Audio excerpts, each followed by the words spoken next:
Sejarah Piaggio 1945. Lahirnya Vespa. Perang Dunia Kedua adalah kaisar baru dalam sejarah abad ke-20, menyebabkan kerusakan besar dan secara langsung melibatkan Piaggio. Produksi perang strategisnya menyebabkan kehancuran total sebagian besar pabriknya.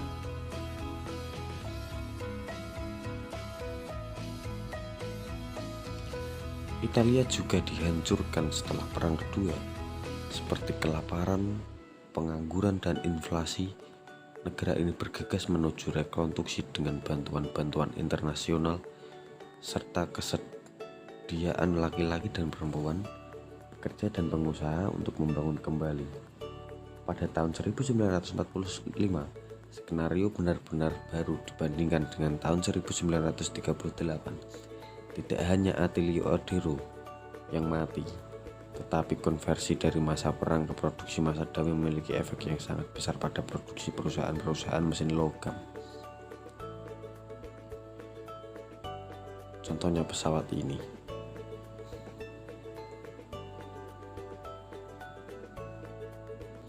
Piaggio tentu saja kehilangan pabrik-pabriknya di Afrika, di Italia. Armando Piaggio perlahan memulai pekerjaan membangunnya kembali yang diperlukan untuk memulai kembali produksi aerotonikanya dan rel dan pemasangan kapal di pabrik Liguria.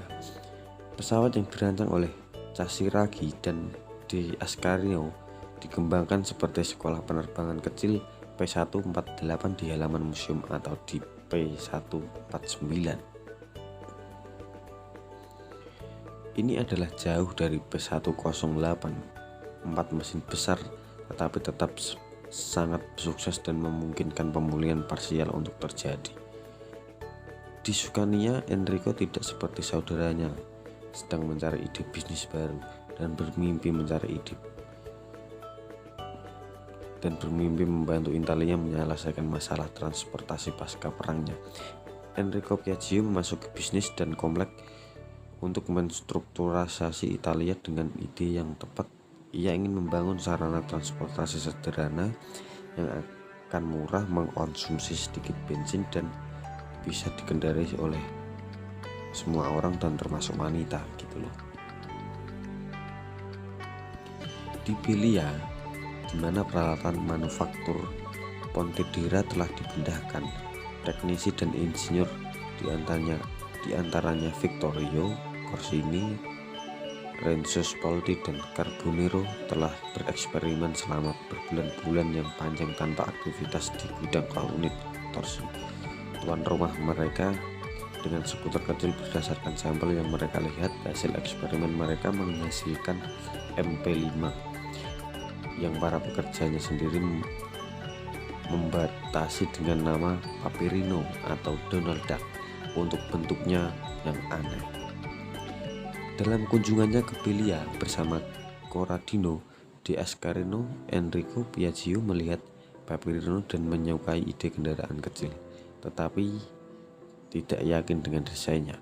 Jadi dia memberikan De Ascanio beberapa minggu untuk melakukan kembali ide skuter atau memikirkan alternatif yang singkat untuk membuat kendaraan yang gesit dan multiguna. De Ascanio adalah insinyur autoronetika yang saat ini masih sekolah, telah mencoba penerbangan tipe Icarus menggunakan alat penggantung yang terbuat dari spray dan berhasil mengangkat dirinya 15 meter dari tanah. Sebagai anak muda, dia telah mencoba kilometer. Kejeniusannya tidak mengenal batas dan tidak bereksperimen dengan mesin dan instrumen yang kompleks. Sebelum waktunya, pada 1930 ia telah memenangkan rekor dunia untuk penerbangan selama dalam sebuah helikopter baling-baling yang berputar. Helikopter itu adalah impian De Ascanio dan dia terus memproduksi prototipe pertama dengan mitranya Baron Torrania dan kemudian di Enrico Piaggio sampai PD4. Percobaan terakhirnya pada tahun 1954. De Ascanio dapat menemukan apa saja, mulai dari komputer, kartu pertama yang belum sempurna pada saat ketika tidak seorang pun membayangkan bahwa komputer elektronik dimungkinkan. Dengan kecerdasan yang sangat bervariasi, ia kemudian menjadi profesor di Fakultas Teknik Pisa University bersama dengan kepribadiannya Piaggio besar lainnya, Francesco Laranza. Corradino Ascanio mengambil tantangan skuter dengan sigap. Vespa geng. Dia tidak suka sepeda motor. Dia pikir mereka tidak nyaman dan terbatas dalam penggunaan karena perubahan ban itu sulit. Selain itu, transmisi rantai berisiko membuat pengendara menjadi kotor. Dia memutuskan untuk menciptakan sesuatu yang benar-benar berbeda dari sepeda motor. Dalam beberapa minggu ia telah datang dengan desain untuk kendaraan dengan tubuh yang menahan beban mesin pergerakan langsung 98 cc dengan pergantian gigi yang terletak di stang untuk memudahkan berkendara tanpa garpu, tetapi menggunakan lengan dukungan lentera untuk membuat ban berputar dengan mudah.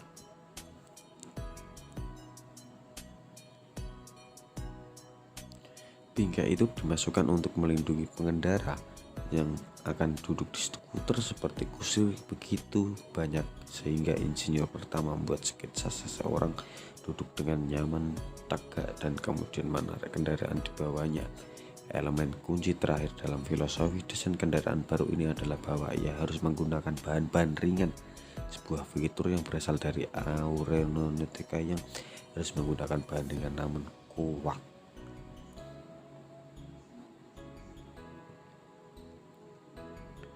Setelah memasukkan semua ini dan tetap setia kepada penjelasan singkat Enrico, Corradino mempresentasikan prototipe skuter pada awal April 1949.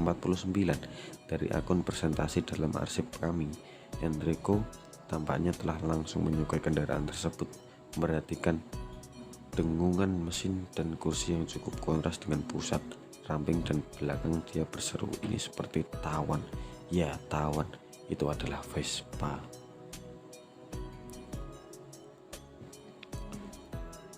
Begitulah bunyinya pada tengah hari pada 24 April sebuah paten dengan tepat memproduksi di museum kami untuk sepeda motor yang didirikan dari sekelompok bagian dan elemen rasional dengan bingkai yang komunikasikan dengan pelindung lumpur dan casing yang menutupi seluruh bagian mekanisme, diambil di pusat paten kantor di Florensi.